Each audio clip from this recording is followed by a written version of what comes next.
Welcome to the Liberated Mind podcast, where we have in-depth conversations with experts in mindset, finance, health and wellness, nutrition, relationships, natural law, and so much more to help us break free from past limiting beliefs and subconscious programming so we can create a well-rounded life of success and abundance for ourselves and the people we love.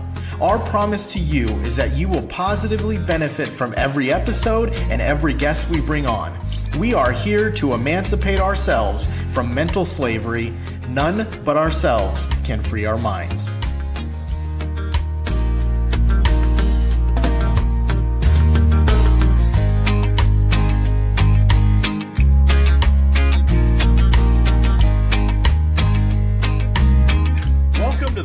Mind podcast. Today we have a very special guest. He's an old friend of mine. We used to do comedy back in the day. His name is Christopher Armitage, also known as Tyler Fontaine. He has written numerous books, and that's why I have him on the show, is to talk about all of the books that he has written and his goals for the year. So Chris, welcome to the show. Hey, thank you so much for having me, Michael. It's an honor to be here. I love seeing you get after it and getting to collaborate in any way possible. Absolutely. So before we get into it, I just want to let everyone know it was Chris right here who inspired me to finish up my book that I started 4 years ago. And this gentleman, I've helped him create some book covers for his last, 4 books. And something like that. You've written 5 books so far this year, 1 book a month, right? And you're almost done with number 6, correct?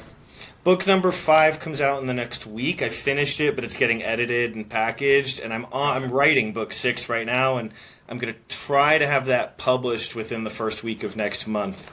Yeah. Awesome. We met years ago in Spokane, and we went through the Level Up training. I remember doing that with you, and we were both focused on improving our lives and all that good stuff. And it seems that you have continued on that path. And this year, your goal is to write a book a month. Is that correct? That is correct. Yeah, I love writing, and this is what 2025 is for me. Awesome. Yeah. Can you talk more about it? Yeah, absolutely. I decided that I was just going to take an entire year to dedicate myself to a craft that I love. And so what I did was I set the goal of publishing 1 book per month for the year. And so I treat it as my full-time job. I spend 40 to 60 hours a week writing, editing, and sometimes trying to sell them. But I love writing, and I've really wired my brain to just do the thing. Ernest Hemingway said the first draft of everything is crap, yep. And I really live by that. Editing is where things get good. And I feel like when I read different books, sometimes my brain says, how many words would I have to write to get this good at writing? Like I'm reading Monkey Wrench right now, and Edward Abbey's the author. One of the best, some of the best prose I've ever read, and I'm like, wow, I need to write about 5 million words before I'm maybe as good as this. And so far this year, I've published over 200,000 words. Wow. Yeah. And I just want to do the thing, and if you want to do a thing, then you got to do the thing, and you got to accept that you're going to have to start where you start, and if you want to get good at it, you go as long as you need to get to that point and to keep going. And it feels amazing to just commit myself to a craft and to doing it well, especially something in an artistic medium where it might have an impact on people in deeper ways. Yeah, absolutely. That reminds me of Malcolm Gladwell's book, Outliers. In that book, he talked about 10,000 hours to becoming a master or an expert in whatever it is. And it sounds like you are on that journey. Yeah, I just like you, my first book took me 4 years to write, and it's my shortest, and I hate it. I don't like it. I'm not happy with it. I didn't want to edit it because I was so self-conscious. Every time I would try to edit it, I would just get in my head, and it would be like a thunderstorm of self-criticism and all that, and shame. Wow. Ridiculous. Like just finding an error in a sentence I wrote would make me feel ashamed. So I had a huge... One of the terms in psychology is pathological demand avoidance, but so I had to really overcome that. And then the second book I was able to write in maybe 6 months, and that was cool. Okay.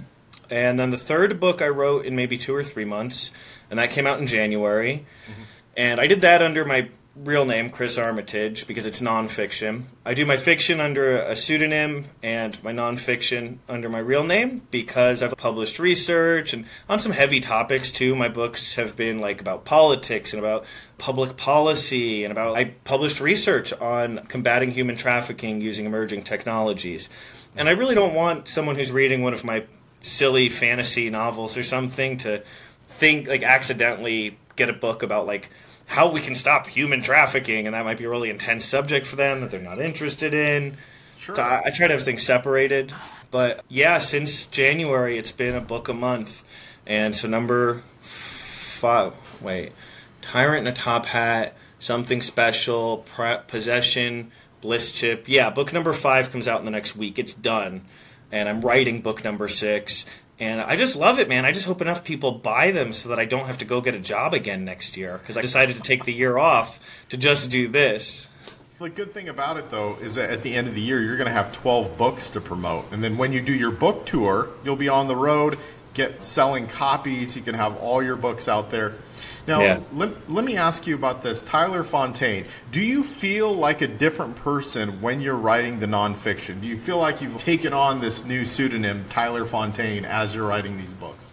That's an amazing question, Michael. I absolutely, like, for every book, actually, I do this thing where I write a different blurb, and I have a co-author who's my editor, so I write all the words, but she's very important to the process. She uses a pseudonym, too, and I write about the author sections, about me and her at the end of every fiction book, and I change them every time to add new details. It's almost like the about the author sections are telling a story, and I get to, just like when I wrote nonfiction, which I'm sure I will again at some point, it's my resume.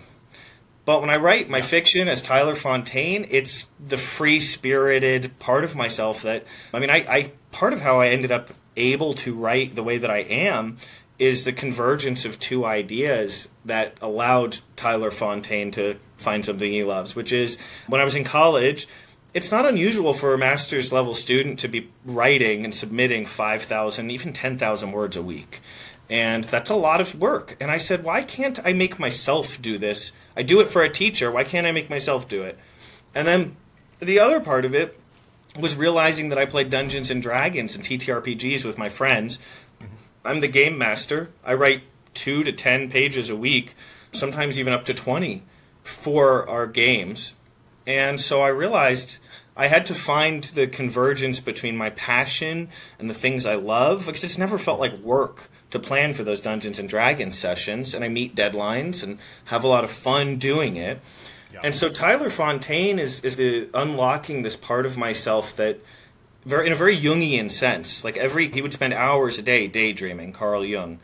And he even has a book, he had a red book about all of his daydreams, and he said that's a powerful way to communicate with the subconscious, but we have to flip that switch and remove the barrier. So Tyler Fontaine is the barrier dropping between my subconscious mind and my hands typing. And it's a really special state to be in.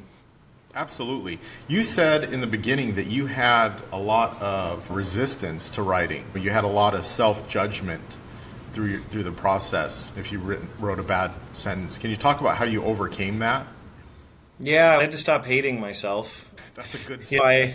Yeah, it's this funny thing, and I think it happens to a lot of people, where, of course, I know you're familiar with Stephen Pressfield's book, The War of Art. That had a really big impact on me. I had to do work. It wasn't a switch that could just be flipped in a heartbeat. I had to work for years to sort out emotional attachment to my work, to feeling like if I wrote a sentence that was bad, weak, ineffective, that, yeah, you're just editing it. It's if somebody else wrote a sentence. If I was an instructor, I've been a substitute teacher before, and I edited kids' work and helped them with it and would help friends write resumes, and it was never emotionally challenging. But as soon as it was my work, in my head, it's like when you're a little kid, if you get reprimanded for doing something you shouldn't, you think to yourself, I'm horrible. I did. I must be a bad person because I did the wrong thing and made everybody mad at me. And writing has been a vehicle for sorting through that and realizing that I don't need that voice in my head. When I'm editing, I'm an assassin. I got the sniper rifle there, and I'm an X-Acto knife. I'm a surgeon. And if people want to, if somebody, I tell people, don't hold back on your feedback. I will take anything out. I have written things that I love, and then my co-author, Jenny, I think it sucks. And I will think about it and reflect on it and decide if it's worth it. And if I don't feel like it makes the book better, it doesn't matter how much I love it. It's gone. An unemotional, just out. My job is in comedy. You and I saw a lot of people whose egos were wrapped up in it. And and especially, it's funny how often they're bad at it and they have their ego wrapped up in it. It's fascinating. But I saw a lot of how people would become like emotionally attached to jokes. And it would be like, hey, man, that joke doesn't get laughs. People aren't laughing when you tell it and you keep telling it. And they would just be like, no, you're wrong. Or what do you want me to do? Write another joke? And it's, yeah, you're in front of an audience. Your job is, that's something someone actually said to me. You're in front of an audience. You're not just there for you. You should be paying them if you want to treat it like therapy. But they're paying you, or at least paying you in their attention. You have an obligation to make the best freaking art you can. And that's my view, is I want to make great art that I love, and that also means thinking about what's emotionally resonant and has effort and intention put into it. So it's really, absolutely. Yeah, it's I buy my books. They're good because I love writing and I get to keep writing. They absolutely are, and I've just gone through, I started on your latest one. I'm a third of the way through, reading it last night. It's amazing. If you want to talk about that, it's called Bliss Chip, and I'm going to let you describe it. I can do that, but I'm going to let you go for it. Yeah, no, I appreciate it. I got Michael to thank for this. Let's see if I can see it in there. Michael did an amazing job on the cover, and it's tiny. I wanted to make a smaller book, so it's 4x6.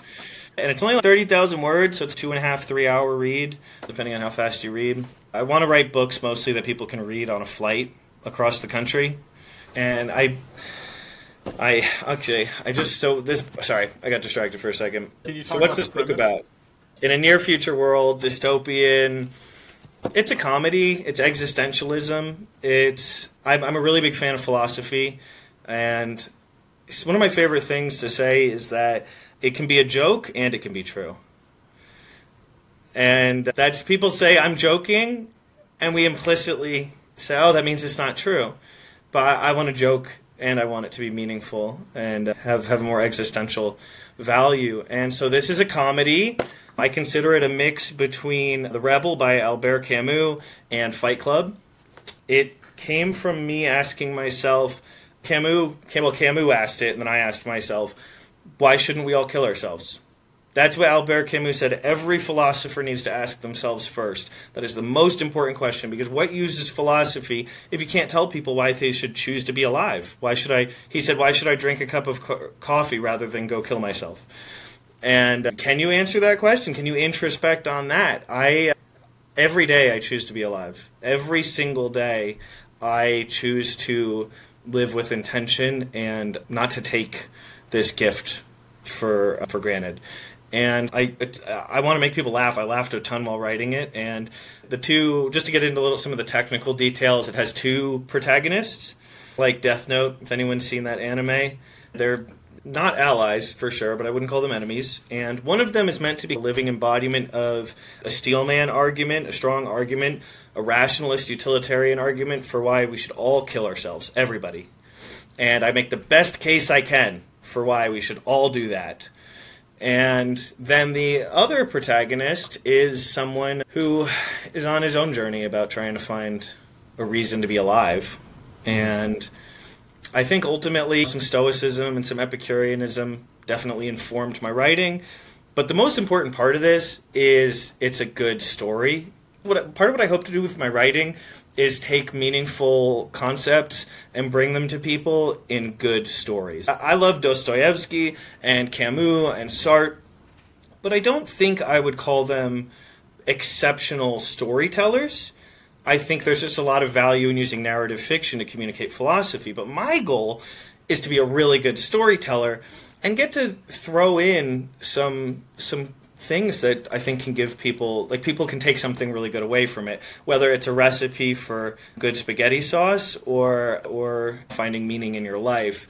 Take something away from it outside of it just being a fun ride. Because if you have people's attention, you shouldn't squander that, even if they're looking for an escape. I want you to have an escape, but also you can, God, isn't it so amazing when you read a book or you watch a movie and you can close it or turn it off and you're like, wow, I'm a different person than when I started this in a good way. And I don't know if I'm there yet, but I'm going to keep trying, keep working, keep getting better, and keep pushing to make stories that I like. Because if the day comes where I don't want to tell a story, I don't want to write a book, I'm just not going to do it. But it's every single day. Yeah. So what I've gotten from the book Bliss Chip so far is that I feel like it is a obviously dystopian, but like a different version of 1984 almost, but not so much the government telling everyone how to act, but marketing telling the marketing department, the advertising department for the Bliss Chip is telling everyone how to act and what to do. Yeah, I guess I didn't get into the meat and potatoes. It's dystopian sci-fi. Yeah, I appreciate it. Yeah, absolutely. Actually, and I would love more of your thoughts as you have them or whatever, because I try not to tell people too much about what things mean or what they are, because I want to hear what you get out of it. Yeah, so, you're the protagonist, the one going against the system, Charlie Martin, very much reminds me of Winston Smith from 1984. He knows something's wrong. He knows something isn't right with what's happening around him, and he's coming to the realization that, hey, this isn't right, and I got to do something about it. It's very similar. Your book more has a fascist type of tinge to it because private equity and venture capitalists working in conjunction with the government to manipulate the minds of the people. So yeah, I think capital extraction at the expense of individual wellness is like one of the themes in the book is you as an individual are not respected in that book. What's respected is that you're a resource to extract. They're going to strip mine and frack your everything they can out of you, mostly your attention and your time and your energy. And this is a book about like how do you deal with that? Because that's, I don't know, I know there's people who are like in the government bad, business good camp, and then the business good, government bad camp, and I'm like, I promise you, I've worked in both. Yeah, it's really they mostly hang out at the same parties. Yeah. There's good businesses and bad businesses. There's good business people, bad business people. There's good government agencies, I believe, and then bad government agencies. It just goes down to the person at the individual level who is behind all of these things and what their motives are. And I've seen that too, even with nonprofits and for-profits. Like I've seen for-profits that truly care about their customers and nonprofits that don't care at all about people they're really supposed to be helping. And I've seen the opposite. Like you said, it's individual. A corporation or an agency, it's an assembly of humans, and they all have their own character and way of being and incentives and disincentives. But ultimately, I try to address, because I spent a lot of years trying to make the world a better place, like activism and politics. And what do you do when you start to, I feel peeing into the wind is the metaphor my friend used. And I think it's a good way to describe how it feels when you're like taking on the world. Like, this is bad and I want to make it better. And then you do that with all your heart. And eventually you feel like, I actually don't feel like I've had any effect. Like I've been swimming against the tides. And so that this book is it's not just about like, why should you want to be alive or not want to be alive? It's also about how do you live in a world that you feel is like overwhelmingly unjust in some big ways? And how do you decide to find meaning in that world and carve your own path? Yeah, absolutely. And the deeper thought there is the subconscious programming around it. Most people, like we were talking about, government good, private entities bad, private entities bad, government good, and being able to not lump people in, to see that that's a false narrative and not lump groups of people in together, because there's all individuals in each of these groups. And some are good or some are bad, right? How do we differentiate that? Yeah, I think marketing, you mentioned marketing being like the controlling entity. And I in politics, I think a lot of where we ended up is just marketing's all about market segmentation. The more you can target and be specific, the more you can tailor your message to different groups. And so there's an incentive too to not have cohesion. Even on Facebook ads, you can target towards somebody's income, gender, and what job they have, if they recently had a baby, like if they recently purchased a car. It's insane how many different layers they have. What type of dogs they have. Damn, I didn't even know that one. Nice. Oh, yeah. Yeah, absolutely. So I want to get back to your books, the writing of your books, right? So you're wearing a t-shirt right now that says Focus.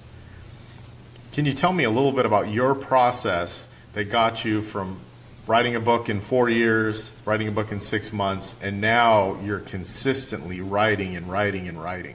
Yeah, a lot of it's about a muscle. It's about habituation. These are a lot of the things I learned in your level up course and in the level up course and in different environments, especially working together. I realized I have to program my mind to enjoy, not just enjoy it, but to feel a pull toward it. Our brain and our dopaminergic system actually is able to anticipate rewards.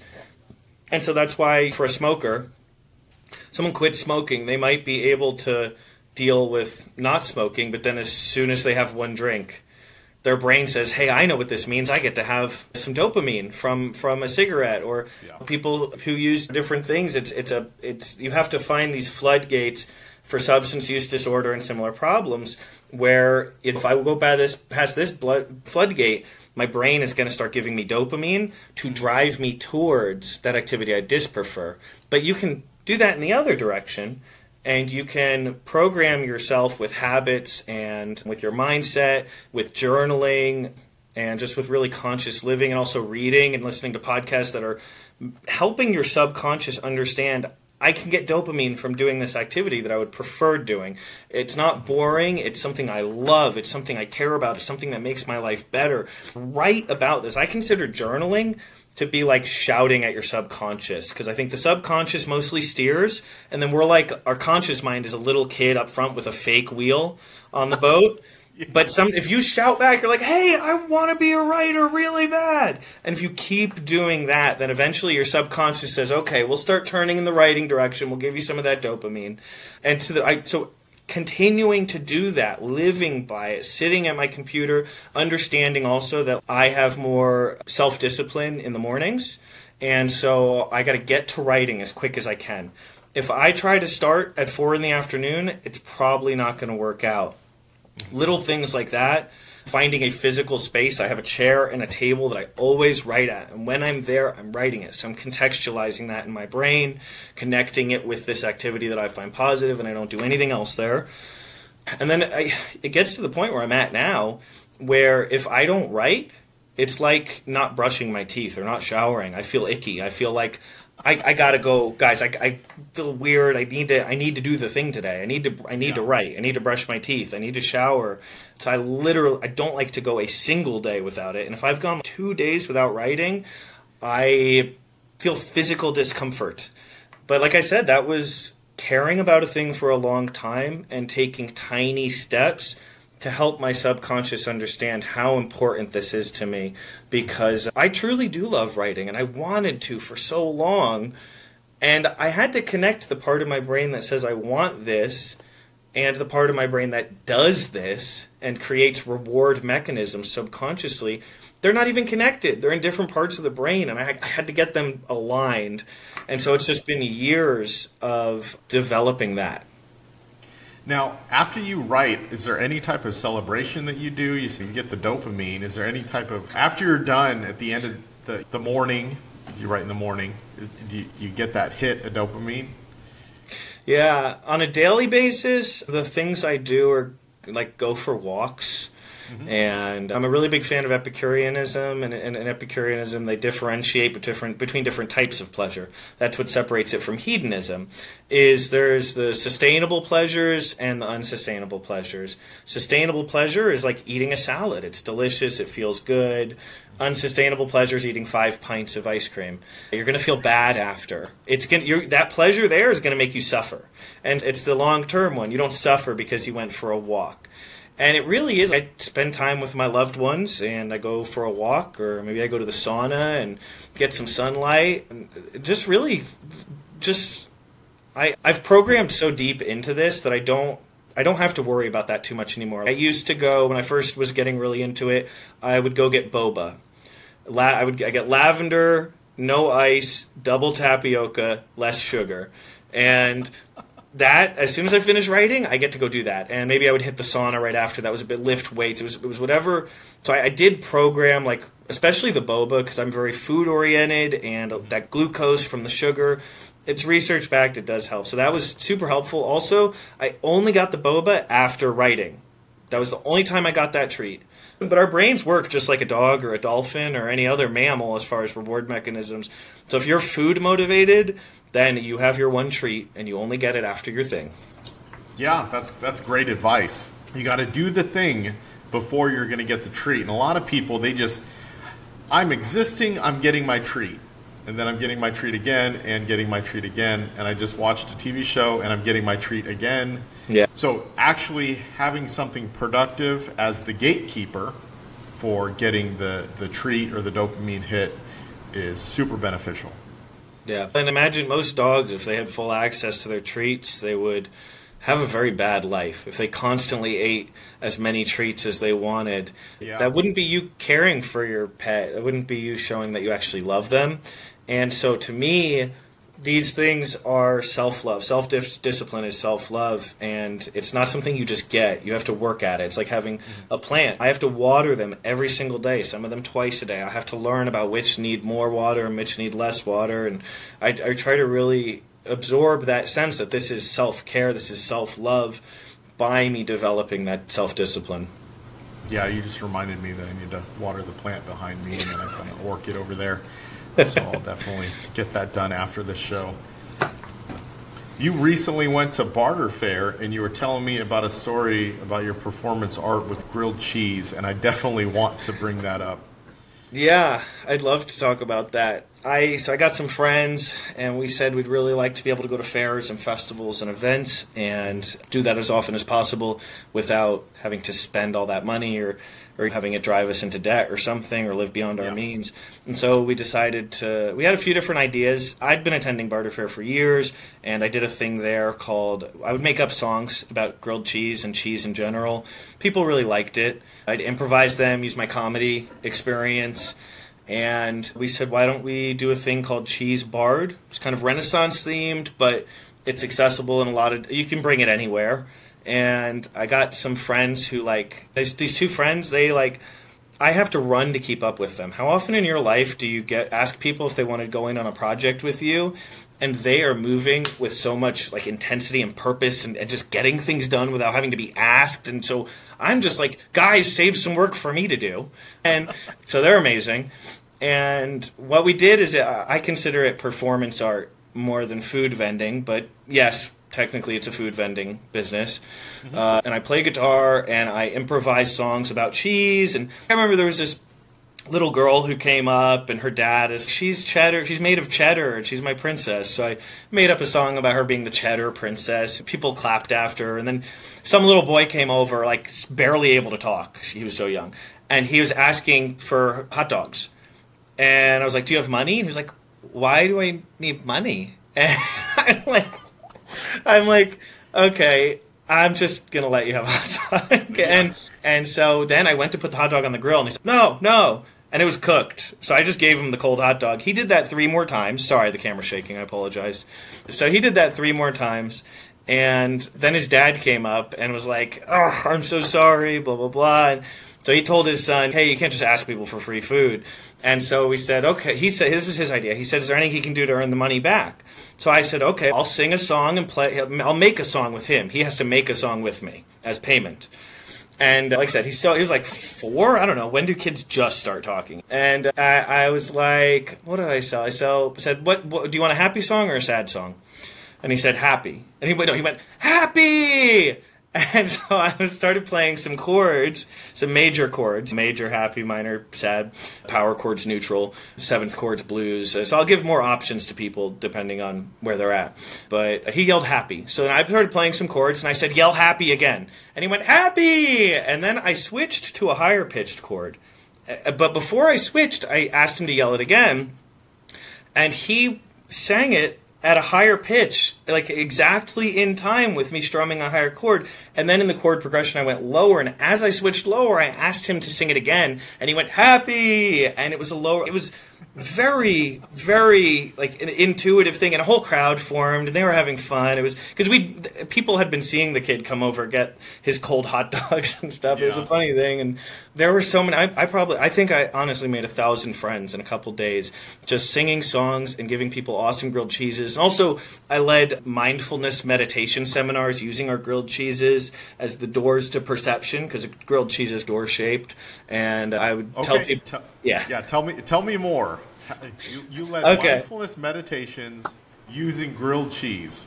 Yes. So I'll give you the rundown of it as quick as I can. Sometimes it took a long time, but that's okay. So I'd have people hold the grilled cheese.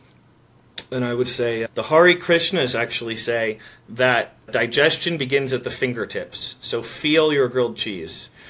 And then after a few seconds of that, I'd say, let's get our olfactory system involved. Give it a whiff. That grilled cheese smells good, right? And then I would say, look at it. That is a platonic ideal of what a grilled cheese should be. White bread and some butter and some American cheese. It's just pure, and it's cheap. Pure what a grilled cheese should be. The ultimate of a pure grilled cheese. And then I would say, no, for this next part, I ask you to consider closing your eyes, because it will be a better experience if you do. You're paying the same amount of money, but it's going to be better if you do this. You close your eyes, direct all the spotlight of your consciousness to your mouth, the sensory feelings and taste in your mouth. Now, with your eyes closed, take the bite, chew it slowly. Take at least 30 seconds, a minute, with this bite, with your eyes closed, and put all of your conscious awareness into your mouth for this. And you still only paid $3, but it's a lot tastier.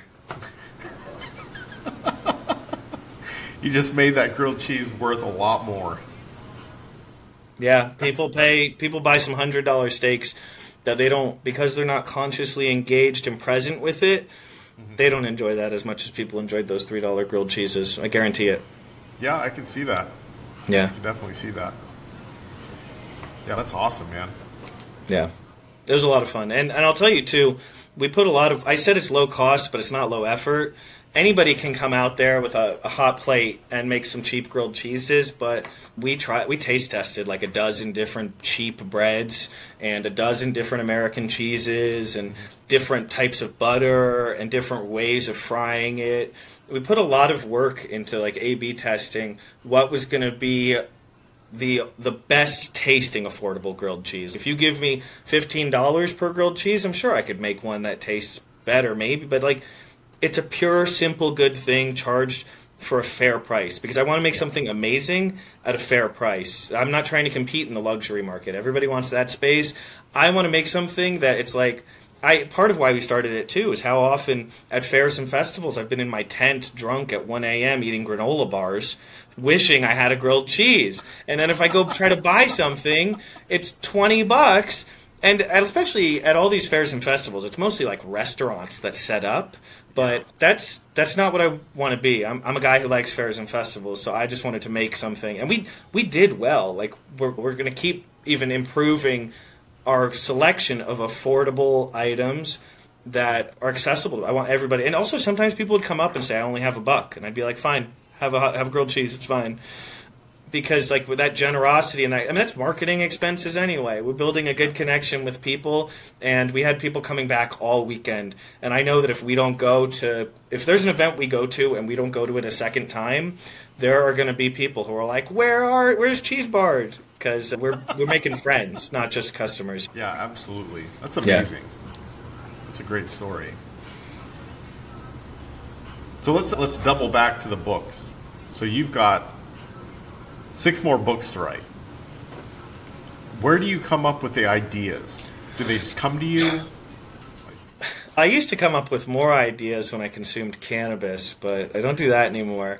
But I feel like I've always been really creative, and it's actually not helped my life in many ways, because I've gone in so many directions, and I've had so many different careers, and it's because I have ideas and I get enthusiastic about them, and then I decide to go do that because the old thing I was doing feels boring now in comparison to this new thing. And writing just gives me that outlet. Do you mind if I pull up a document and kind of share? I have a special document where I write down ideas, and I would say in the time it takes me to write one book, a couple weeks, I have probably had 5 book ideas in that week. I will never run out of ideas. I will always write slower than I can. And even in a month, I come up with ideas faster than anything. So yeah. Writing has actually helped your creativity because now you're able to use it in a way that you're not jumping from career to career to career. You are actually able to take your ideas and just focus on your writing career. Yeah, it's the thing. My ideas get to be alive. I get to give them life. I don't have to go find investors. I don't have to go convince people that they should do this thing.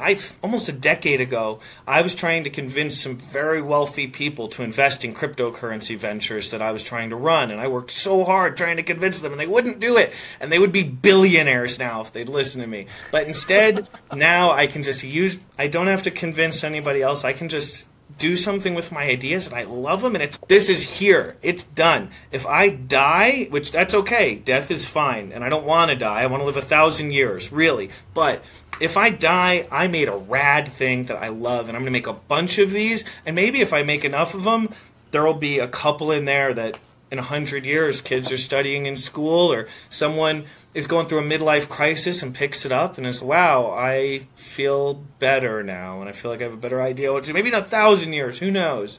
And so I get to, I wasn't right for anything, I feel like, until I found this, because now this thing that I felt like it was holding me back in my life, really, like I was all over the place. Now it's good. I don't have a shortage of ideas. That's never been my problem. And I get to live with my idea for a month. And then I get to go on to another idea. Yeah, so maybe 100 years from now, 2 guys on a podcast will be talking about Bliss Chip and how it's become reality. Oh, no. Did you get to the part of the book where, I'm just going to spoil, this is a tiny spoiler, it's small, but there's a part of the book where Charlie's on the phone with his mom, and the phone call gets interrupted because there's an advertisement for a reality TV show. So the phone carriers now, and the mom says, I'm sorry, I don't have the premium phone plan. So their phone calls get interrupted by ads if they don't have the premium upgrade on their phone plan. Yeah, and that's how it is on YouTube. That's how it is on whatever else.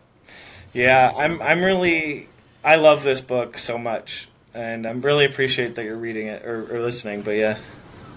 Absolutely. Awesome. Is there anything else you want to touch on? Let's see. Anything else I want? No, we got to talk books. We got to talk. Actually, can you mind if I just tell you about the book that's about to come out? Yeah, so let's talk about the book that you're working on right now that is actually going through your editing process. Go ahead. Yeah. The book that's with my editor, who's on the book, says Jade Blair. She basically now it's just with her, and she's just fixing any spelling or continuity errors and letting me know if it's a continuity error. That book is called Primeval, and it is about, I'm trying to say this gracefully, I have realized that many people I know who grew up in very religious environments often have challenging relationships with their parents' sense of control.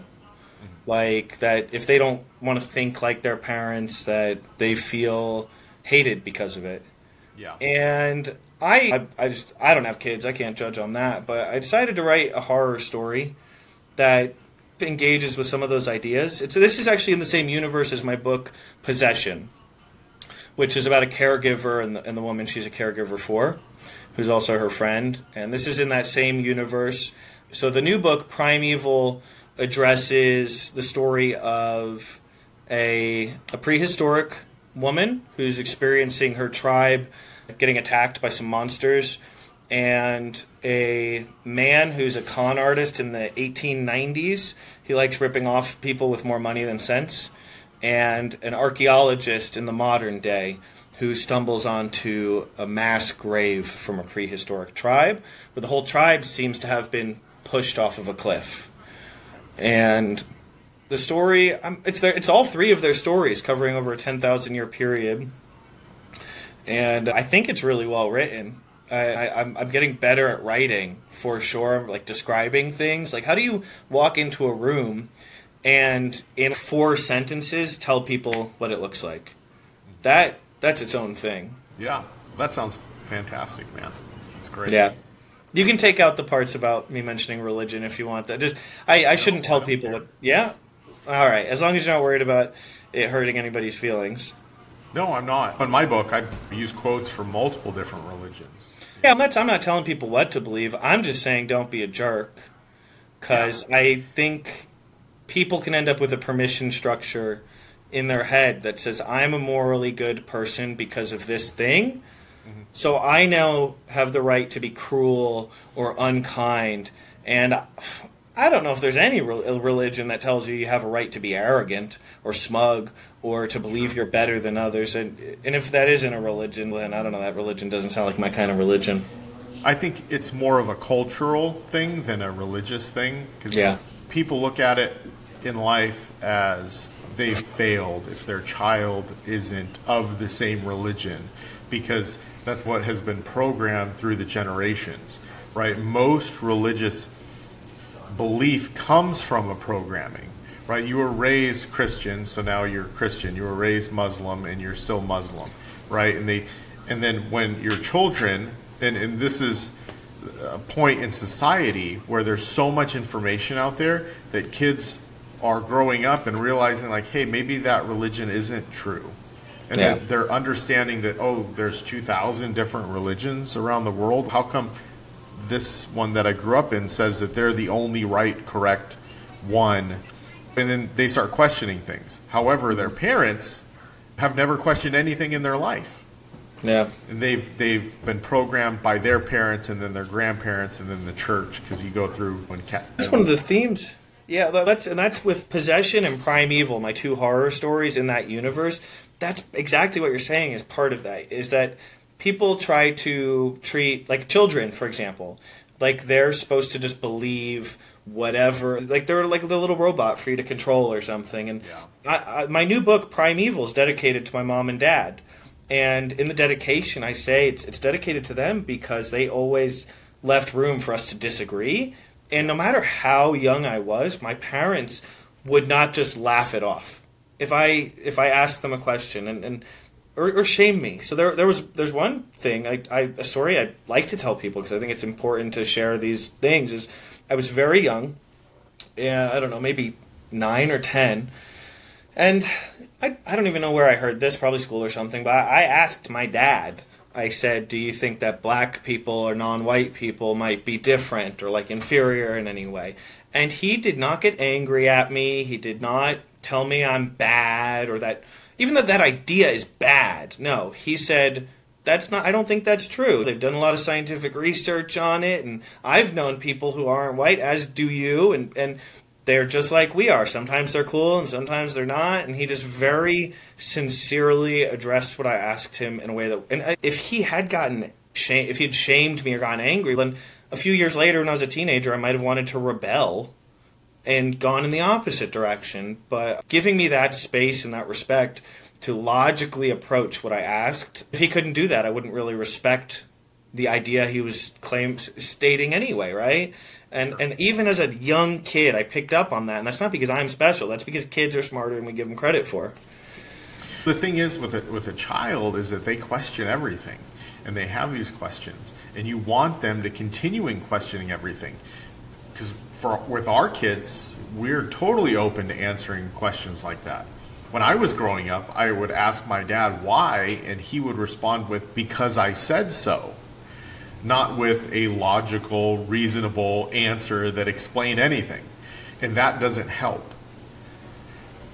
Fast forward with our kids, that's what we want to do. And that's what my book is about, The Liberated Mind. It's about asking questions about everything. You can't just believe what you hear. You can't, and then your book, you can't believe what the media is telling you. You can't believe what the advertisements are telling you. You have to question everything. And if it doesn't feel right, it's probably not right. And you need to be able to be open and free enough to question it.